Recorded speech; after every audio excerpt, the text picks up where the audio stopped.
Tem feito uma exposição na carta do apóstolo Paulo aos Colossenses, e como hoje temos alguns visitantes, também me permitam, aqueles que já têm ouvido aqui reiteradamente o que eu vou dizer, a carta aos Colossenses é uma carta extremamente importante, de um conteúdo bíblico e teológico fantástico, porque apresenta a soberania de Jesus. Paulo, na sua carta aos Colossenses, expressa claramente a majestade, a supremacia, a glória do Filho de Deus. Mas ao mesmo tempo que Paulo fala da glória de Jesus, da majestade de Jesus, da supremacia dele como sendo o rei do universo, Paulo fala da nossa responsabilidade como cristãos, como discípulos de Jesus. E eu não tenho dúvida que quando a gente entende quem Deus é, e quando nós entendemos quem nós somos, o nosso papel, a nossa vocação, o nosso chamado, irmãos, a nossa visão sobre espiritualidade e sobre igreja muda. Porque, como eu dizia aqui na oficina da palavra hoje, mais cedo, quando estudamos o Evangelho de Marcos, na verdade estudamos João Marcos, o evangelista, falando sobre ele especificamente. O Evangelho de Marcos apresenta Jesus como servo, um trabalhador, com objetivo, com foco, que viveu para trabalhar para o reino. Então, quando a gente entende que nós somos súditos de um reino, que nós temos um rei, e nós somos servos desse rei, e que ele, melhor do que ninguém, deixou o exemplo para nós de serviço, e nós nos vemos efetivamente como servos desse rei, súditos desse rei, a gente começa a perceber a nossa vocação e responsabilidade dentro do reino, e o que Deus espera de nós. Então, essa carta aos Colossenses, que Paulo escreve, o apóstolo escreve, ela nos ajuda muito a contemplar Deus na sua majestade, sem perder de vista o nosso chamado, a nossa vocação. Eu gosto muito de uma frase que eu já ouvi de alguém, que com certeza reproduziu de outro alguém, que diz o seguinte: nós temos como cristãos continuar caminhando com os pés fincados na história, na poeira da vida, da estrada da vida, mas com os olhos na eternidade. O cristão é alguém conectado com a vida.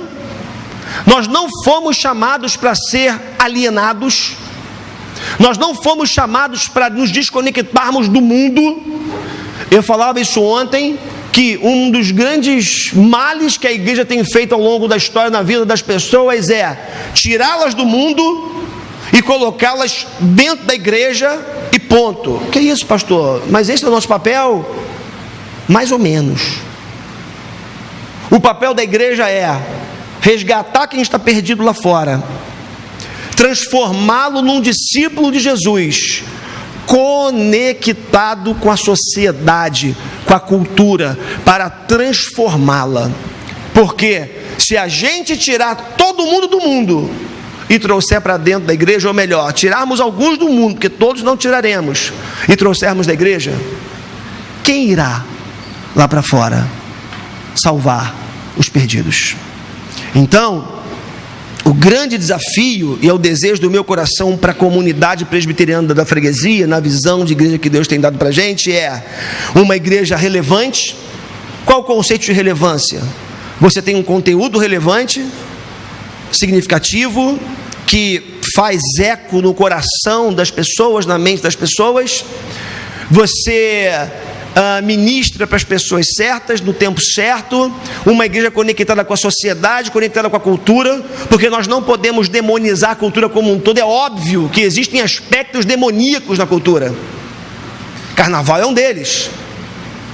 É óbvio que existem coisas na cultura que não condizem com a palavra, com os princípios cristãos, é óbvio. Mas nós não podemos demonizar a cultura como um todo. E uma vez que nós percebemos que nós somos seres culturais, que vivem inseridos dentro de uma cultura, o chamado da igreja é para ressignificar aspectos caídos da cultura. O chamado da igreja é transformar esses aspectos caídos para a glória de Deus. Então, conhecendo quem Deus é, olhando para a revelação das Escrituras Sagradas, sabendo quem nós somos, entendendo o nosso papel, nós vamos ter, sem dúvida, muito mais sucesso na missão que Deus nos chamou para viver nesse mundo. E Colossenses nos ajuda. Hoje, especificamente, eu vou falar sobre a verdadeira espiritualidade. Quero voltar ao texto da semana passada. Já lemos esse texto, Colossenses capítulo 2, mas eu volto a ele hoje, aqui nessa manhã, para que possamos extrair dele aqui algumas verdades que são fundamentais aí para essa nossa proposta de desafiar a igreja a ser mais efetiva e afetiva para a glória de Deus. Amém? Colossenses capítulo 2, temos o texto na projeção? Show? Vamos lá então.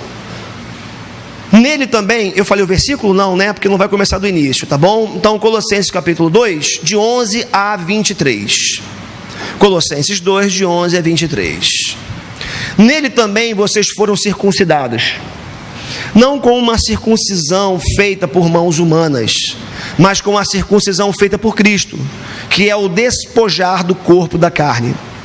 Isso aconteceu quando vocês foram sepultados com Ele no batismo, e com Ele foram ressuscitados mediante a fé, no poder de Deus, que o ressuscitou dentre os mortos. Quando vocês estavam mortos em pecados e na incircuncisão da sua carne, Deus os vivificou juntamente com Cristo. Ele nos perdoou todas as transgressões e cancelou a escrita de dívida que consistia em ordenanças e que nos era contrária. Ele a removeu, pregando-a na cruz, e tendo despojado os poderes e as autoridades, fez deles um espetáculo público, triunfando sobre eles na cruz.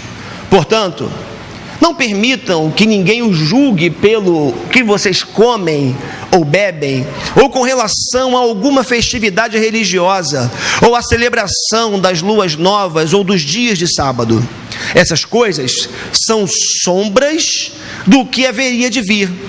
A realidade, porém, encontra-se em Cristo. Aleluia. Não permitam que ninguém que tenha prazer numa numa falsa humildade e na adoração de anjos, os impeça de alcançar o prêmio. Tal pessoa conta detalhadamente suas visões e sua mente carnal a torna orgulhosa. Trata-se de alguém que não está unido à cabeça, a partir da qual todo o corpo, sustentado e unido por seus ligamentos e juntas, efetua o crescimento dado por Deus. Já que vocês morreram com Cristo para os princípios elementares deste mundo, por que é que vocês então, como se ainda pertencessem a Ele, se submetem a regras do tipo não manuseie, não prove, não toque? Todas essas coisas estão destinadas a perecer pelo uso, pois se baseiam em mandamentos e ensinos humanos. Estas regras têm de fato aparência de sabedoria, com a sua pretensa religiosidade, falsa humildade e severidade com o corpo, mas não têm valor algum para refrear os impulsos da carne. Olha o que Paulo está dizendo. Vamos orar antes de qualquer coisa. Pai, que o Teu Espírito haja poderosamente na nossa mente, no nosso coração nessa manhã. Pai, eu sou tão pequeno, tão indigno, eu não tenho condições de estar aqui à frente, ministrando a Tua palavra. Estou aqui apenas pelo Teu chamado, pela vocação, pela certeza de que o Senhor usa pecadores como eu, para poder falar de verdades eternas e poderosas e transformadoras. Eu sou pequeno demais diante de tamanha revelação. Eu sou insignificante demais diante do que está diante dos nossos olhos. Então, Senhor, a mim só cabe pedir socorro ao Senhor nessa manhã, pedir que o Senhor faça de mim apenas um instrumento Teu, a Tua boca, que o Senhor fale com a Tua igreja, e que eu seja apenas esse instrumento, Senhor. tudo que for humano, caído, pecaminoso em mim, Pai, que não interfira naquilo que o Senhor tem para falar com a tua igreja nessa manhã. Mas da mesma forma, Senhor, abençoa os meus irmãos que estão aqui sentados ouvindo essa mensagem. Que cada coração seja como um solo fértil, que cada vida aqui seja como uma terra, Senhor, pronta para receber essa semente, que é a semente da palavra, e que essa semente, uma vez lançada nesse solo do coração, produza frutos gloriosos. Transforma a nossa vida, Senhor. Meu Deus, o Wesley ministrava aqui mais cedo no tempo de louvor, pedindo, Pai, que o Senhor realmente vivifique cada um, transforme cada coração, cada vida, porque o Senhor conhece o estado de cada coração, a forma como cada um chegou aqui nessa manhã. Então, Deus, por amor do teu nome, contando com as tuas misericórdias, nós clamamos: vem sobre a tua igreja, aviva o teu povo, renova a fé, renova a esperança, renova o amor, renova as convicções do coração, a certeza de que tu és Senhor e Rei, e de que tu és um Deus de amor, e que o Senhor não desiste de nós, não desiste dos teus planos eternos, projetos eternos para a nossa vida. Ajuda-nos nessa manhã, Senhor, que seja uma manhã de renovação, de restauração, para a glória do teu nome. Nós oramos, amém, amém. Louvado seja o nome do Senhor, nosso Deus, que reina para todos sempre, amém. Queridos, semana passada eu li esse mesmo texto com vocês, ou parte dele, e me chamou a atenção quando li esse texto já na semana passada, o fato de Paulo se referir à circuncisão como sendo uma metáfora, um modelo, melhor dizendo, daquilo que Deus efetivamente faz na vida de todo aquele que se encontra com Ele. E quando a gente fala de circuncisão, é óbvio que no primeiro momento a nossa mente é remetida ao Antigo Testamento, quando Deus chamou Abraão e determinou que todo judeu, todo menino, ao 8º dia de vida, ele deveria ser circuncidado, que deveria passar por uma cirurgia física no prepúcio, no pênis, a famosa, hoje conhecida, operação de fimose. Era feita no Antigo Testamento como uma manifestação da aliança de Deus com o povo de Israel. Todo menino, então, deveria ser circuncidado ao 8º dia, e isso simbolizava que aquele menino, uma vez circuncidado e o sangue sendo derramado, preste atenção no sangue sendo derramado, esse ato introduzia aquela criança na aliança de Deus com o povo de Israel. O tempo passou, a história avançou, imagino eu quantas crianças, milhares, milhões foram circuncidados ao longo da história do Antigo Testamento. Até que Jesus chega na história, até que os evangelhos nos mostram a chegada de Jesus, o Filho de Deus, 100% homem, 100% Deus, mas que viveu, como o apóstolo Paulo diz na sua carta aos Gálatas, nascido debaixo da lei, nascido de mulher. No tempo certo, ele nasce para poder cumprir o propósito de Deus de salvar a humanidade. E a Bíblia diz que quando Jesus entra na história, vive por 33 anos, os últimos 3 dedicados ao seu ministério público, quando ele chamou seus discípulos, quando ele formou homens, mulheres, para darem continuidade a essa obra maravilhosa que ele havia começado.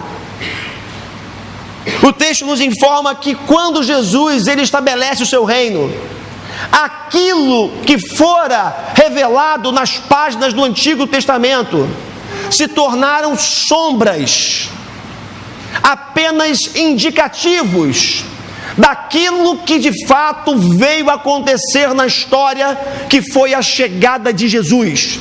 Ou seja, tudo que nós temos no Antigo Testamento só vale a partir do momento que aponta para Jesus.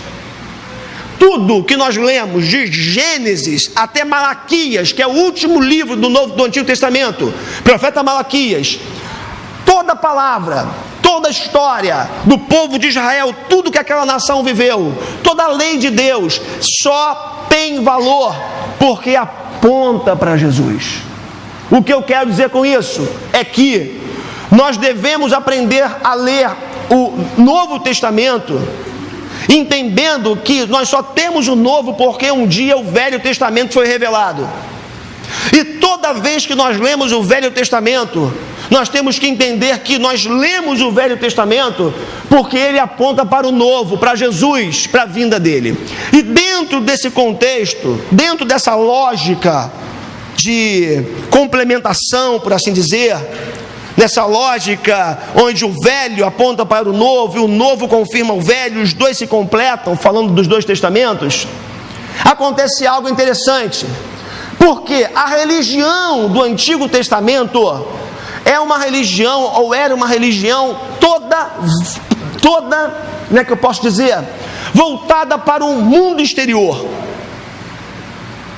Você sacrificava um animal do lado de fora, você construía um tabernáculo para a presença de Deus habitar, você tinha uma arca que simbolizava a presença de Deus. Era um mundo estereotipado, era uma espiritualidade estereotipada, era uma espiritualidade que apontava para fora, no universo exterior.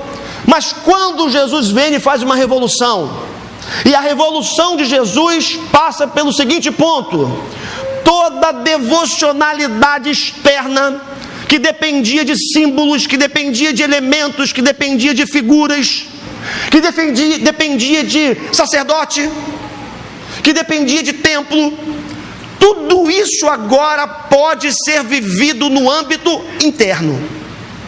A grande mudança, ou uma das grandes mudanças que nós temos com a vinda de Jesus, é que Jesus pega o que nós chamamos de espiritualidade, devocionalidade, relação com Deus, desculpa a expressão, e joga para dentro.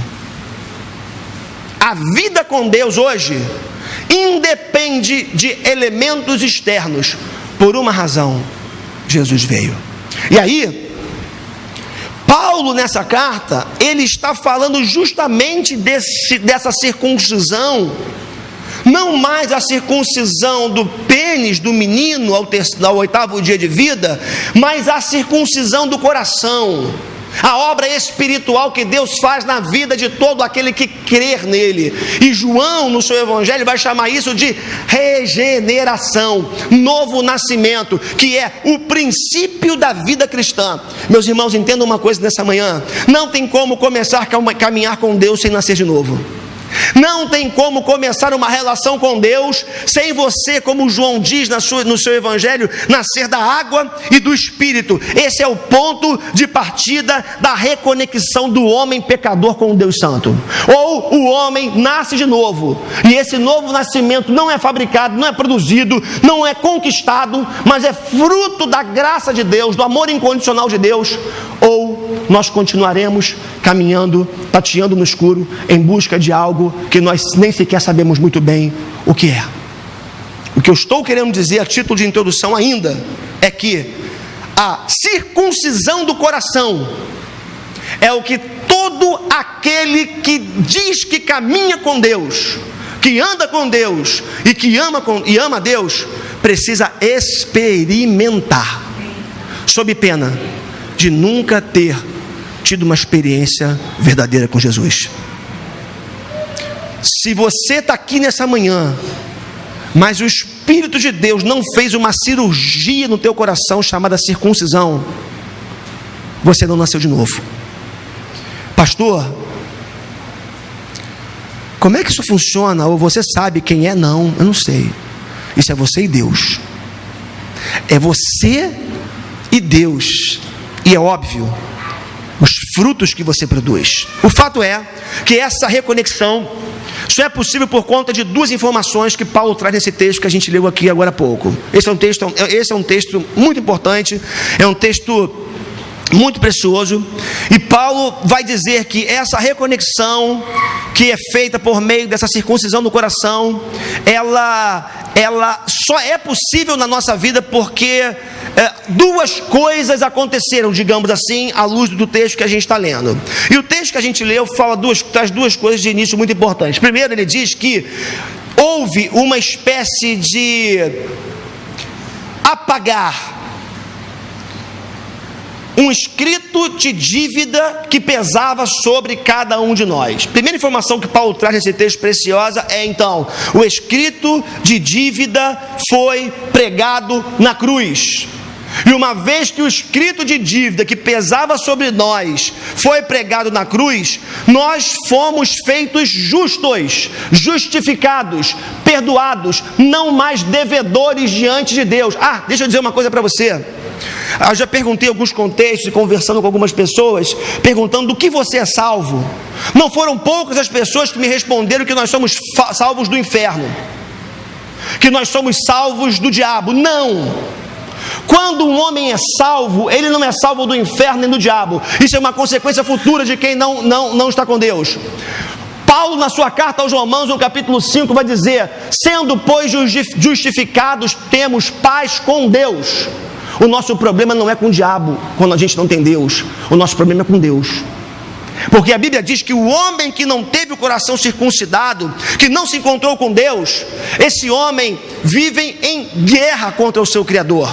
Agora, quando o nosso escrito de dívida é realmente pregado na cruz, quando nós entendemos essa verdade, quando nós somos circuncidados no coração, a nossa dívida é pregada na cruz, o sacrifício de Jesus nos torna justos como Ele é.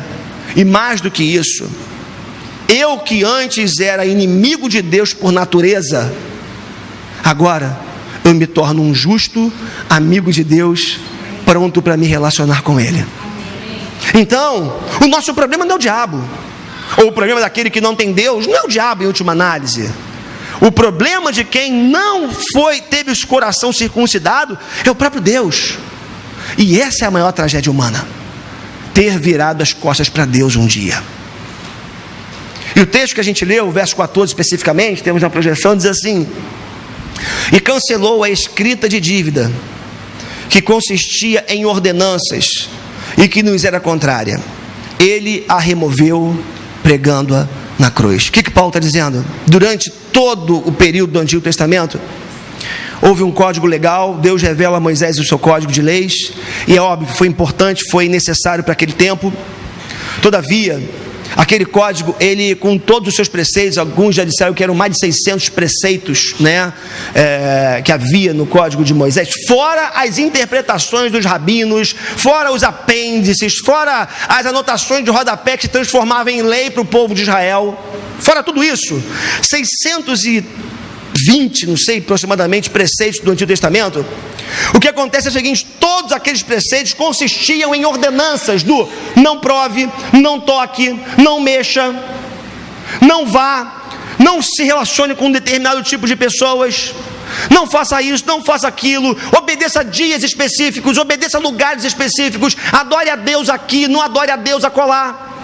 E Paulo está dizendo que é o seguinte, que esse código legal, embora tenha tido o seu papel na história, tenha sido extremamente importante para a nação de Israel, porque lembra, imagino que a maioria aqui tenha visto os 10 mandamentos, eu tenha visto os 10 mandamentos, ou alguns pelo menos.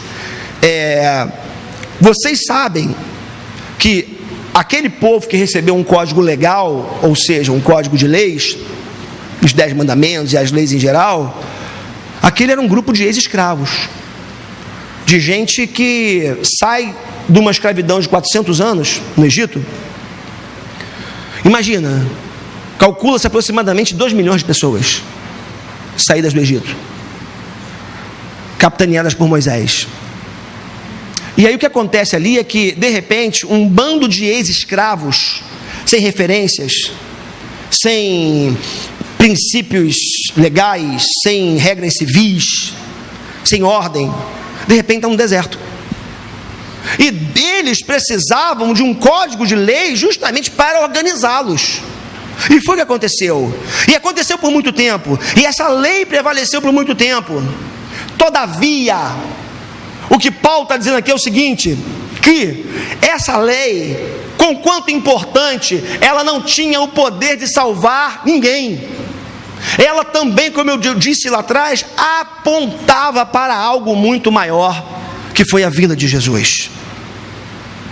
E eu queria que você entendesse nessa manhã, como eu queria que você entendesse, eu espero que o Espírito Santo de Deus aplique isso no seu coração, é que na cruz Ele pagou um alto preço. A gente canta isso numa canção.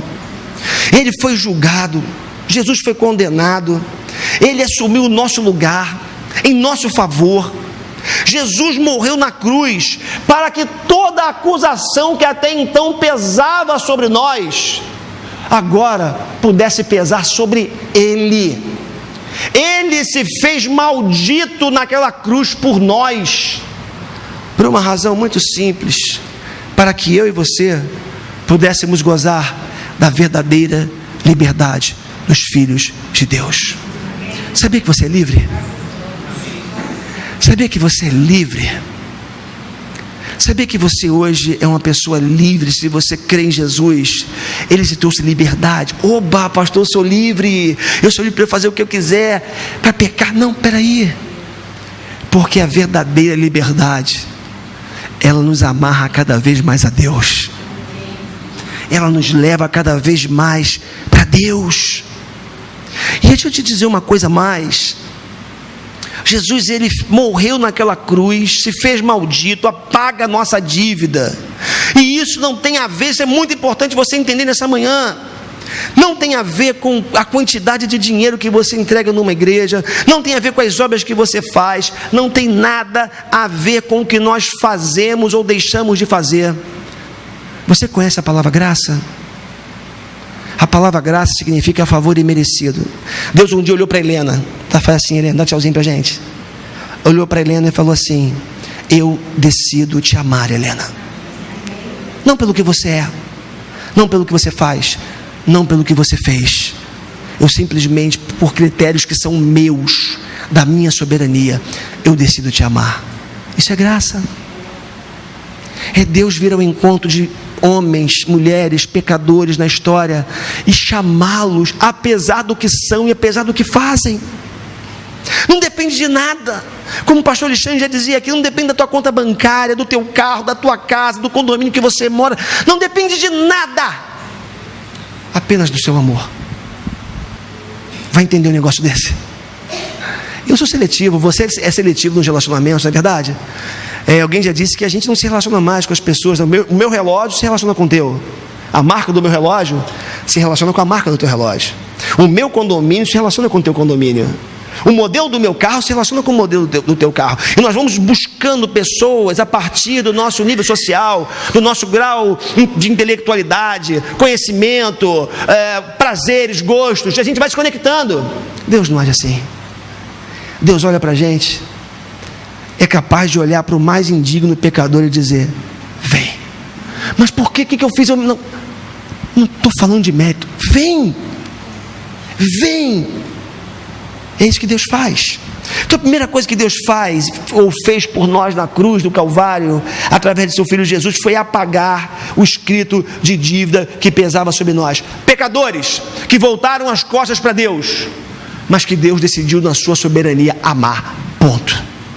Segunda verdade que esse texto traz para a gente é que Ele, Jesus, despojou, desfez, destruiu os poderes e autoridades. Isso aqui é fantástico. Olha só o verso 15 que diz: e tendo despojado os poderes e autoridades, fez deles um espetáculo público, triunfando sobre eles na cruz. Irmãos, um texto que, se você olha para esse texto, esse texto é altamente, numa primeira lida, incoerente, ilógico, contraditório. Como que um maldito pendurado na cruz pode ter triunfado sobre alguém? Não estranho eu chamar Jesus de maldito, porque a cruz era símbolo de maldição. Somente a escória da sociedade romana era pendurada na cruz. Aliás, um cidadão romano não morria na cruz, morria de qualquer outro jeito. Somente assassinos, somente a escória da sociedade, somente malfeitores da pior espécie morriam na cruz.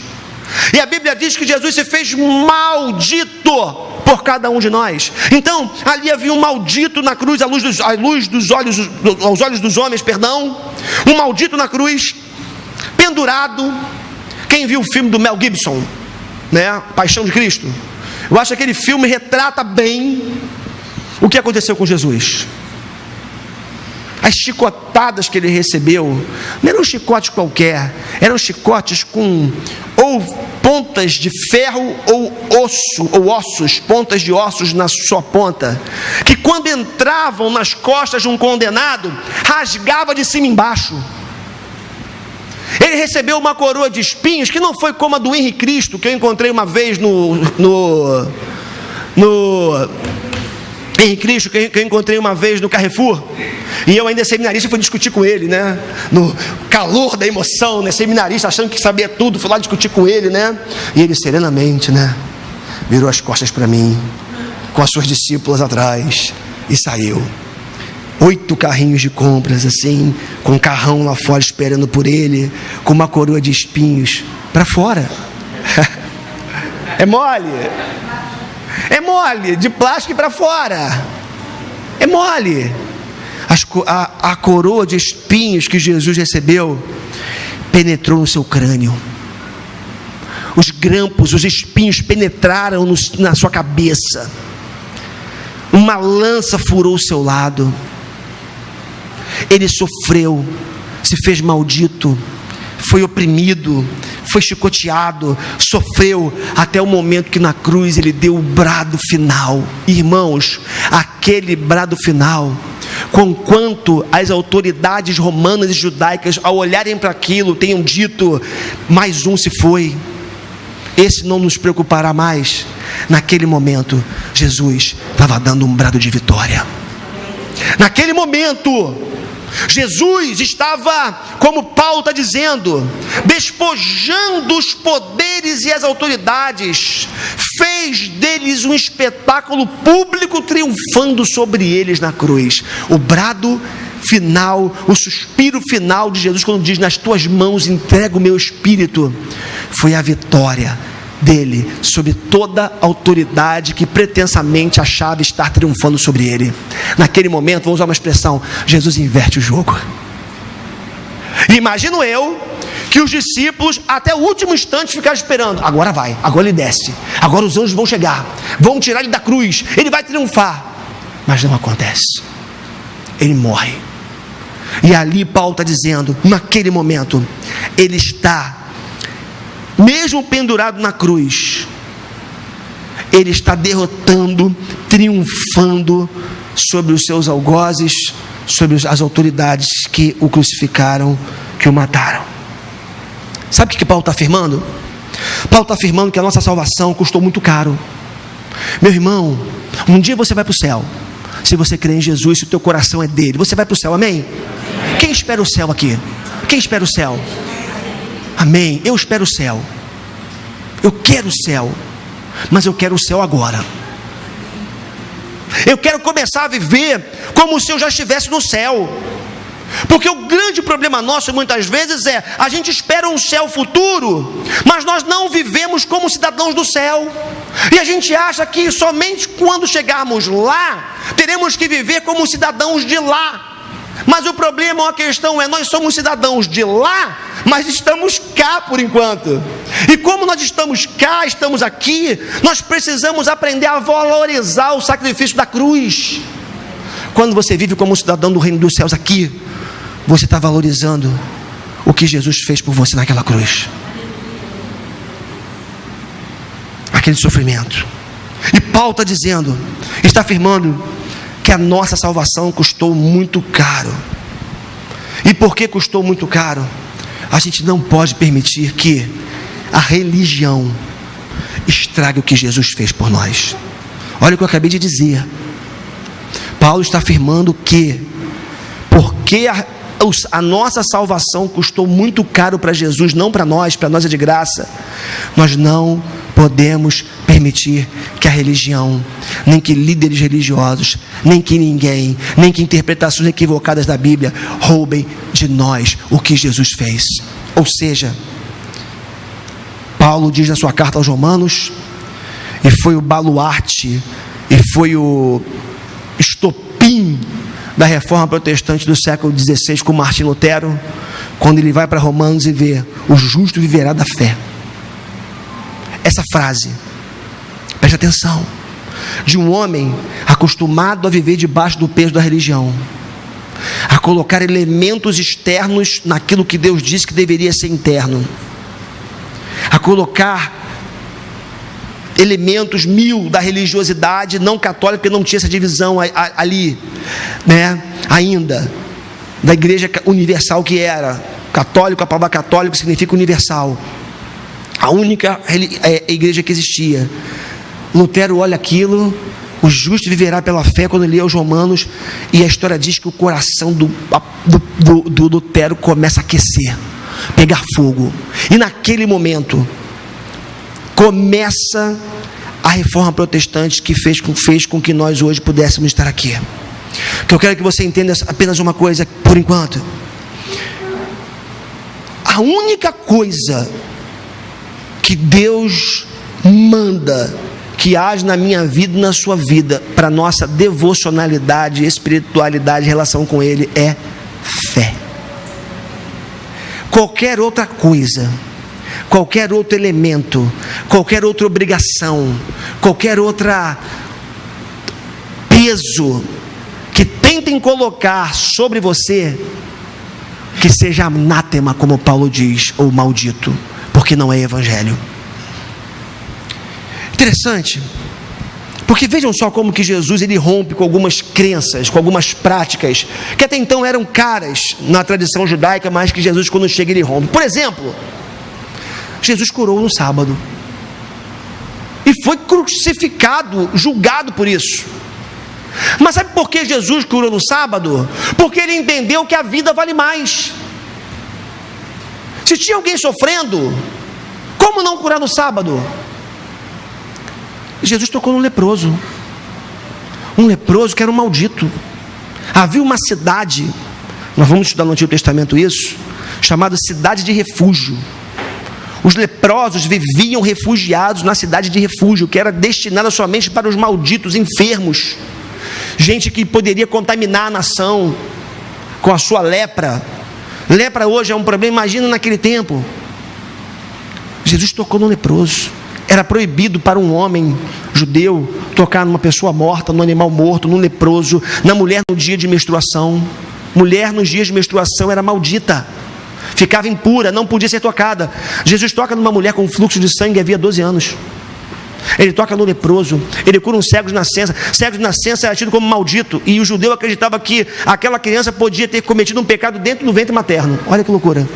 Como eu não sei, o judeu acreditava que uma criança dentro da barriga da mãe poderia ter cometido pecado. E Jesus vai, toca nos olhos de um cego de nascença.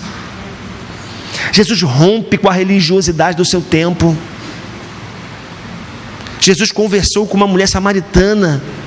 Um judeu não poderia conversar com uma mulher em público, não poderia conversar com uma mulher em público, então era uma coisa inadmissível. Samaritana, então, nem pensar. Jesus senta-se ao lado dela no poço, em Samaria, e conversa com aquela mulher, entra na alma dela, acolhe, ama, perdoa, orienta. Entenda uma coisa nessa manhã, mais uma coisa nessa manhã: Jesus, agora, nesse momento, creio eu, está nos inspirando a rompermos com alguns paradigmas. Irmãos, ao longo da vida, a gente vai introduzindo um monte de, eu não sei falar essa expressão, penduricários, como é que fala? Penduricários, isso aqui, né? Na nossa religiosidade. A gente vai colocando um monte de coisa, tem que ser assim, é assim. Aí você pergunta, mas por que? Não, porque eu aprendi, porque sempre foi. Mas tudo bem, mas onde é que está escrito? Não sei, mas sempre foi assim, a gente faz. Quando eu era seminarista ainda, eu me encontrei com um livro de um pastor que hoje eu admiro muito e ouço muito, Ed René Kivitz, da Igreja Batista de Água Branca, em São Paulo. E eu me encontrei com um livro chamado Quebrando Paradigmas. E o Ed René, ele trazia no livro dele alguns paradigmas a serem quebrados. Como? Domingo, por exemplo. Domingo, templo, clero e culto. Ele quebrava esses 4 paradigmas, pelo menos, no seu livro, dizendo que, nessa lógica nossa de que domingo é o dia do Senhor, certo? Em tese, porque a gente faz um monte de coisa, às vezes nem vem para a igreja, né? Mas é o dia do Senhor. Dizendo, todo dia é dia do Senhor. templo é o lugar que Deus fala, por excelência. É o lugar que Deus se revela. E ele quebra esse paradigma dizendo que o templo somos nós, ok? E que necessariamente Deus fala em outros lugares muitas vezes, e muitas vezes eu falo na igreja. Culto. Aquela ideia de que o culto é o que a gente faz aqui dentro. Ele diz, não, o culto é a vida. A vida tem que ser cultica. Quer comam, bebam, façam qualquer outra coisa, Paulo vai dizer, façam para a glória de... Isso é culto. Amanhã é segunda-feira, desculpa te lembrar, amanhã é segunda-feira, né? Acabou o feriado, gente, acabou carnaval, feriado, carnaval, amanhã a gente volta tudo normal, né? Segunda-feira, desculpa, foi mal, não esquece. Mas amanhã o culto vai continuar. O culto deve continuar amanhã no seu trabalho. Deve continuar na sua casa, deve continuar dirigindo, dentro do ônibus, não importa o que você faz, onde você está, com quem você está, o culto continua. E o clero, a ideia de que o pastor, no nosso caso, o padre para os católicos, o rabino, é aquele que oficializa o culto e nos introduz na presença de Deus. Jesus disse não, porque a palavra de Deus diz que nós não precisamos mais de ninguém para chegarmos na presença de Deus, porque o véu do templo foi rasgado de alto a baixo. O véu do templo se rasgou para mostrar que nós temos livre acesso à presença de Deus. Basta você parar onde você está ou nem parar andando. Você está na presença de Deus, porque ninguém sai da presença de Deus. Um erro nosso, vamos entrar agora na presença de Deus. Ué, tu saiu em algum momento? O salmista, no Salmo 100 e... fugiu? Pois eu lembro, 129, acho que é isso, 139, vai dizer o seguinte: se eu faço a minha cama no mais altos céus, lá tu estás. Se eu desço ao abismo, faço a minha cama, tu também estás. Tu me conhecias quando eu estava no ventre da minha mãe. Onde é que Deus não está? Quando que Deus não está? Não existe entrar na presença de Deus. Por que nós nunca saímos? Quando você peca na presença de Deus. Quando você se desvia da presença de Deus. Você sai da igreja, mas você não sai da presença de Deus. É por isso, meus irmãos, que nós precisamos resgatar o temor no coração. Porque o que a gente faz? Não, eu na igreja eu sou pastor, eu sou líder, na igreja eu sou um obreiro, ok? Mas na vida secular eu sou advogado, policial, papapá. Deixa eu dizer uma coisa para você, se você não sabe. A palavra secular, em última análise, significa sem Deus. Onde Deus não reina, onde Deus não habita. Isso significa dizer que para o crente não existe vida secular. Por quê? Porque nós sempre estamos na presença de Deus. Não existe vida secular para você. Você é discípulo de Jesus. Você está lá fora, adorando a Deus com a sua vida, com o seu trabalho, com os talentos, com os dons que Ele te deu, conectado com a sua cultura, com o seu tempo. Você é um homem, uma mulher do seu tempo, fazendo o que Deus mandou você fazer. Agora você nunca sai da presença dEle. Glória a Deus por isso. E aí, a gente vai jogando um monte de coisa ao longo do tempo, e a gente acha que eu preciso da irmã de oração. Aquela irmã é uma bênção. Eu vou lá para orar por mim, porque ela faz oração que eu não faço. Deus ouve a oração dela, não ouve a minha. Ou então, desculpa a expressão, quando o bicho pega, lá, coisa ruim se manifesta, né? Pastor, me ajuda. Vamos lá chamar o pastor expulsar o demônio. Gente, em nome de Jesus, tirando a brincadeira,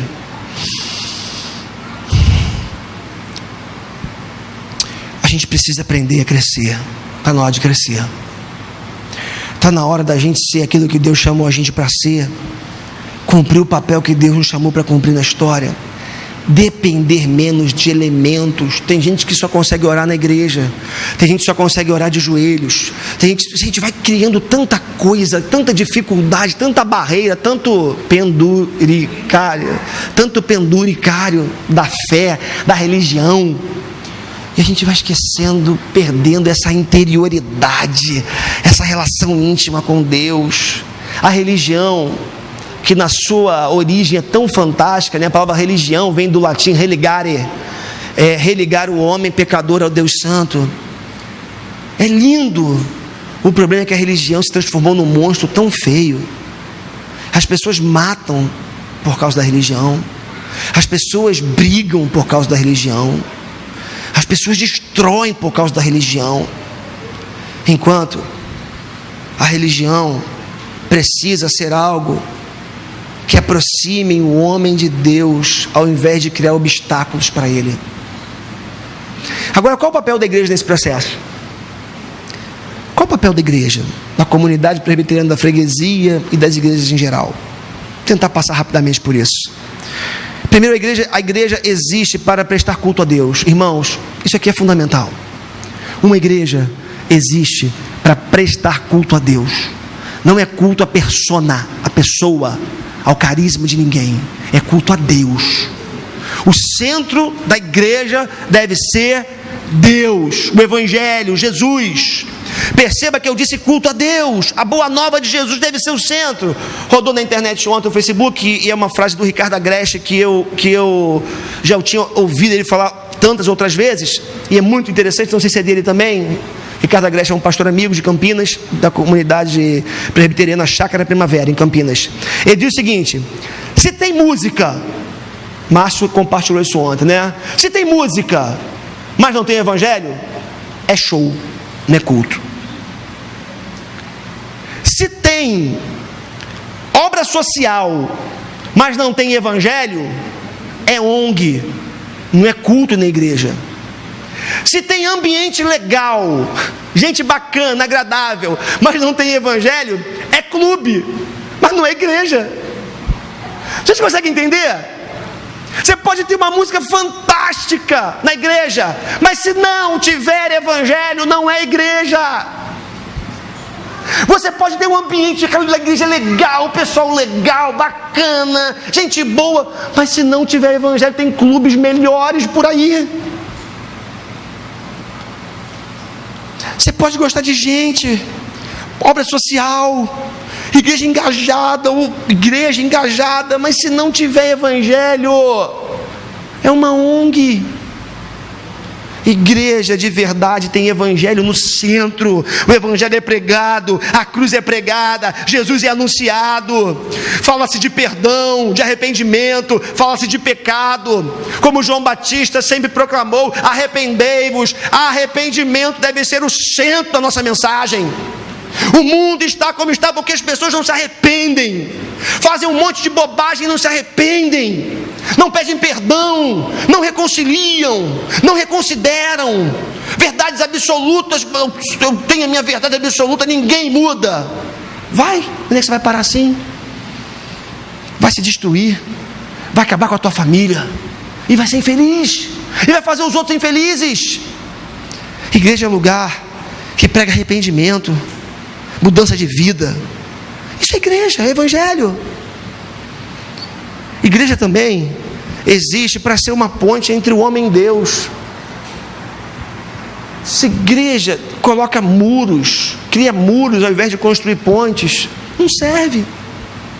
Eu aqui, como o pastor dessa igreja, eu oro a Deus de vez em quando: Deus, se eu não puder ajudar, me ajude a não atrapalhar. Já está de bom tamanho, né? Porque se não atrapalhar o teu povo a te buscar, eu acho que já vai estar de bom tamanho. Por quê?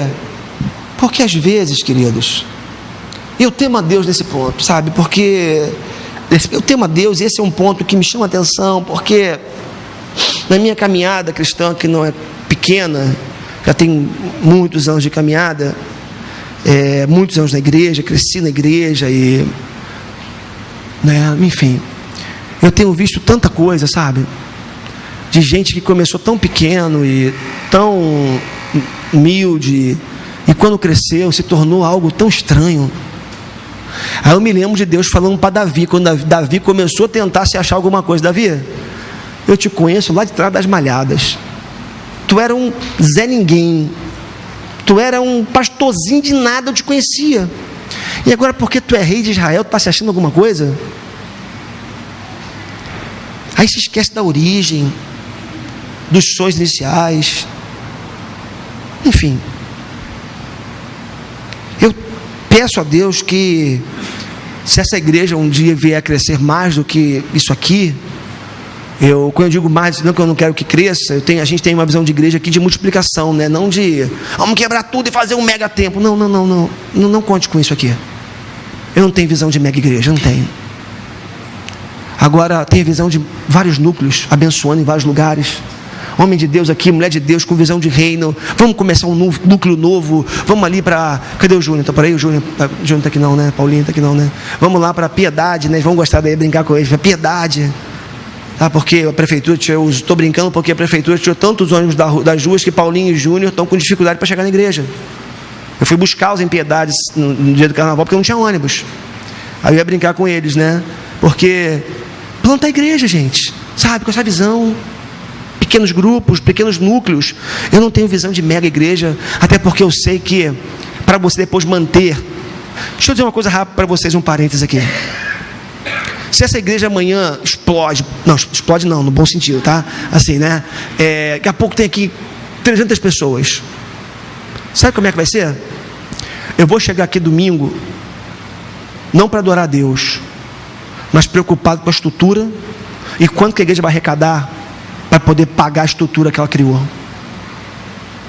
Eu perco a essência, eu perco o coração, porque eu me torno um empresário, um administrador que precisa de dinheiro.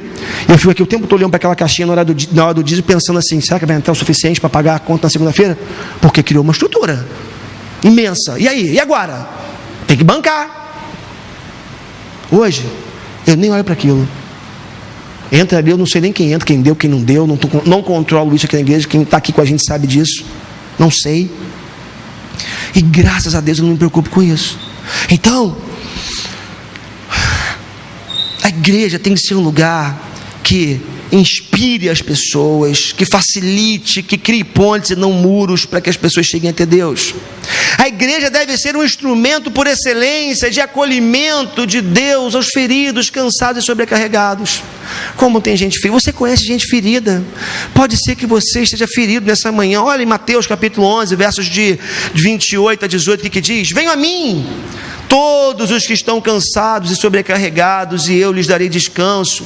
Tomem sobre vocês o meu jugo e aprendam de mim, que sou manso e humilde de coração, e vocês encontrarão descanso para as suas almas, pois o meu jugo é suave e o meu fardo é leve. E você pode ver comigo ainda também Isaías capítulo 61, esse texto é lindo, a partir do verso 1: o Espírito do soberano Senhor está sobre mim, porque o Senhor ungiu-me para levar as boas novas aos pobres, enviou-me para cuidar dos que estão com o coração quebrantado, anunciar liberdade aos cativos e libertação das trevas aos prisioneiros, para proclamar o ano da bondade do Senhor, o dia da vingança do nosso Deus, para consolar todos os que andam tristes e dar a todos os que choram em Sião, em Jerusalém, metaforicamente, uma bela coroa em vez de cinzas, óleo de alegria em vez de pranto, e um manto de louvor em vez de espírito deprimido.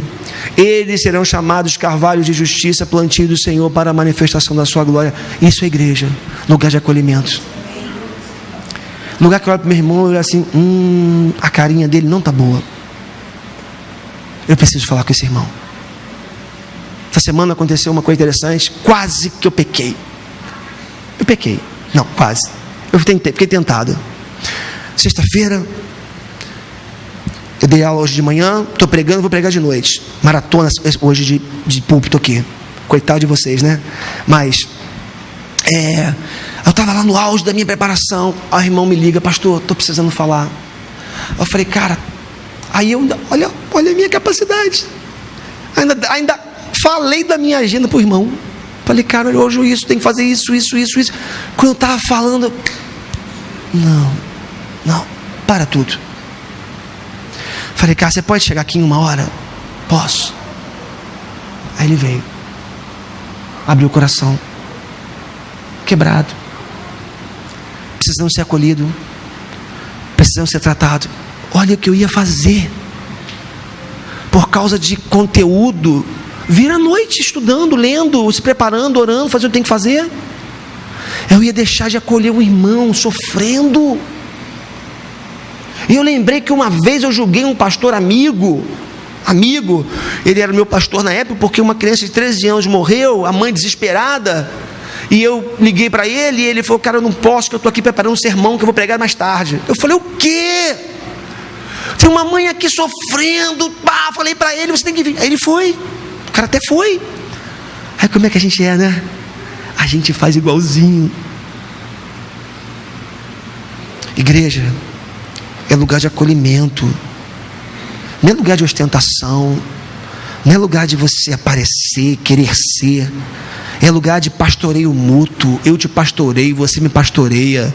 Nós pastoreamos uns aos outros. Isso é igreja. Mais ainda, a igreja foi chamada para preservar a tradição cristã. Entenda isso agora em nome de Jesus. O reino que foi instaurado por Jesus, pregado pelos apóstolos e crido até as últimas consequências pelos mártires que morreram por causa dessa verdade, que é o reino de Deus. A igreja foi chamada para preservar a tradição cristã, mas não para entrar no tradicionalismo. Eu gosto muito de uma frase que alguém já disse, que a tradição é a memória viva dos que morreram. O tradicionalismo é a prática e a memória morta daqueles que estão vivos. É gente que não abre mão de verdades absolutas que tiraram não sei da onde, e que dizem assim: ó, esse púlpito é aqui. Aí um dia chega um pastor na igreja e fala: caramba, esse púlpito enrolou, esse púlpito podia ficar ali. Aí vira alguém e fala assim: não pode. Aí você pergunta: por quê? Porque não pode.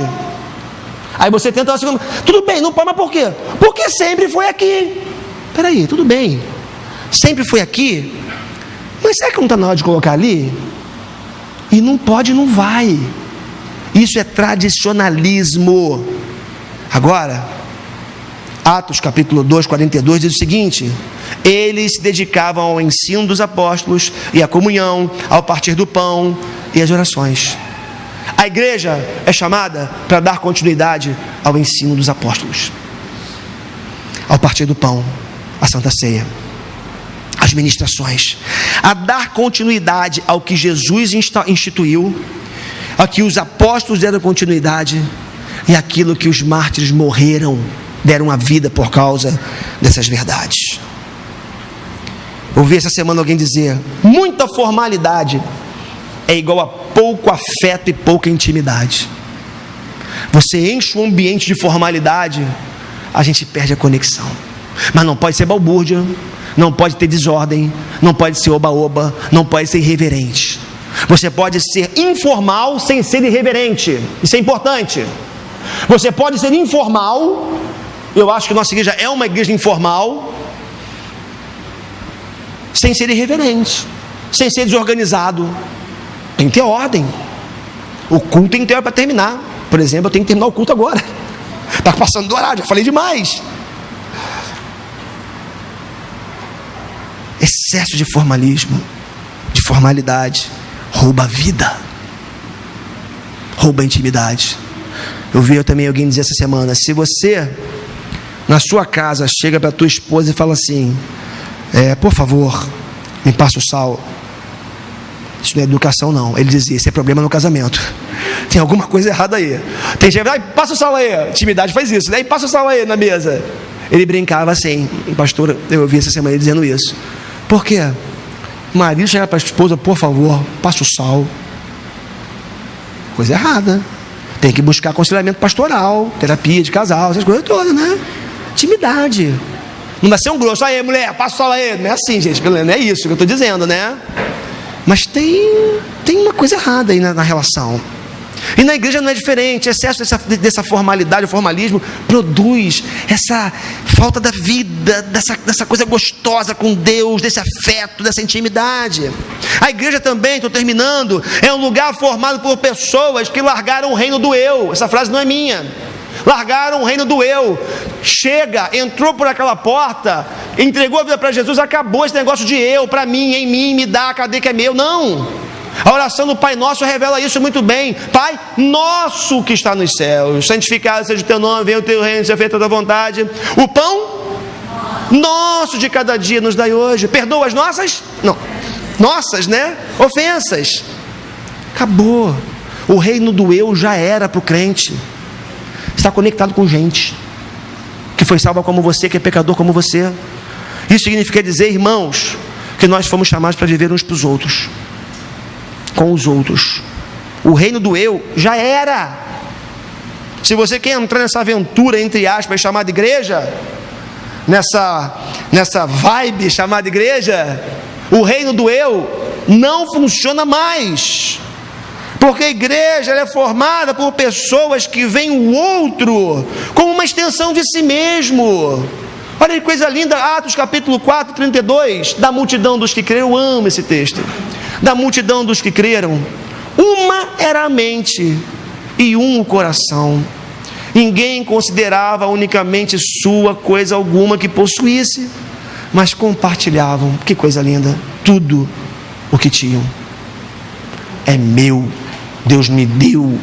Vai, leva para o túmulo, leva com você.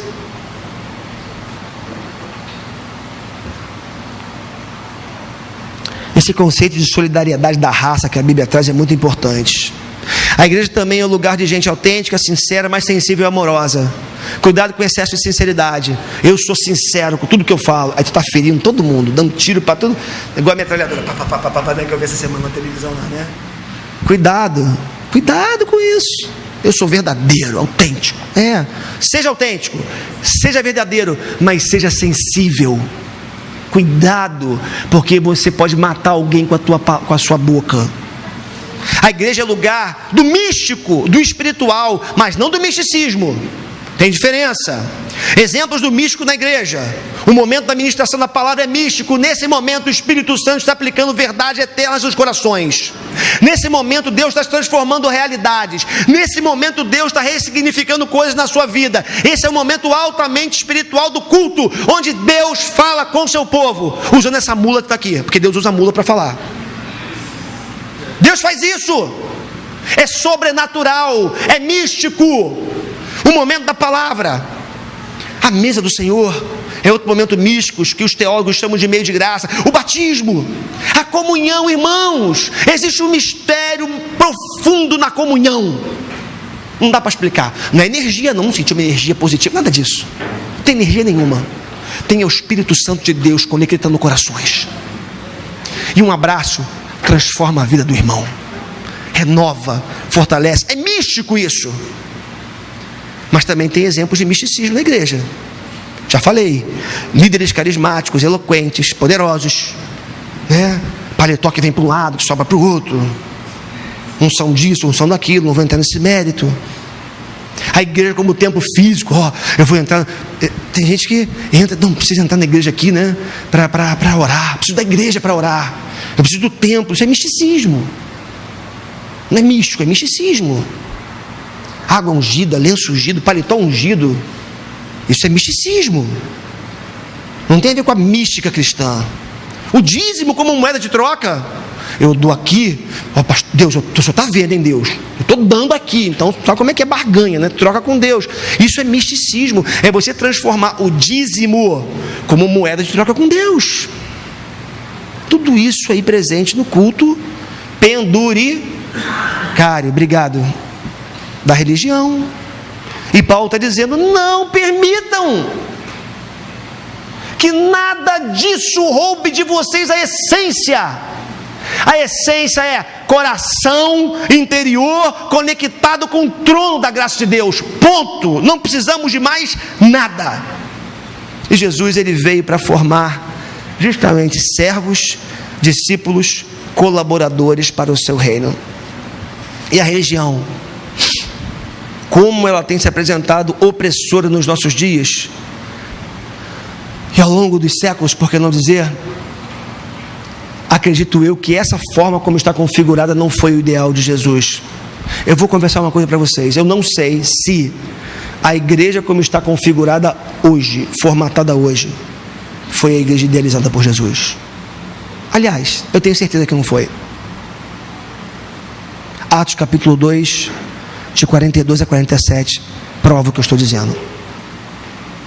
Que diz que como os primeiros cristãos viviam é muito diferente de como nós vivemos hoje. Termino. voltando ao nosso texto base, lendo apenas 2 versículos. Obrigado, pastor, você vai acabar, não aguento mais 2 horas te ouvindo. Portanto, não permitam que ninguém os julgue pelo que vocês comem ou bebem, ou com relação a alguma festividade religiosa, ou a celebração das luas novas, ou dos dias de sábado. Essas coisas são sombras do que haveria de vir. A realidade, porém, encontra-se em Cristo. Se você aqui nessa igreja encontrar coisas que estão para além da mensagem da cruz, por favor, me avise. Eu sou um pastor aberto a trocas e a sugestões e a opiniões. Se você frequenta algum lugar onde você percebe que para além do evangelho outras coisas estão sendo colocadas e gerando escravidão ao invés de liberdade, reflita sobre isso, converse com seu pastor, abra seu coração, porque Paulo é muito claro ao dizer que o evangelho é simples, direto com Deus, é um evangelho do interior, não passa pelos penduricários, mas passa por coração sincero, que ama Deus, que ama o próximo, e que quer estabelecer cada vez mais o reino de Deus na história.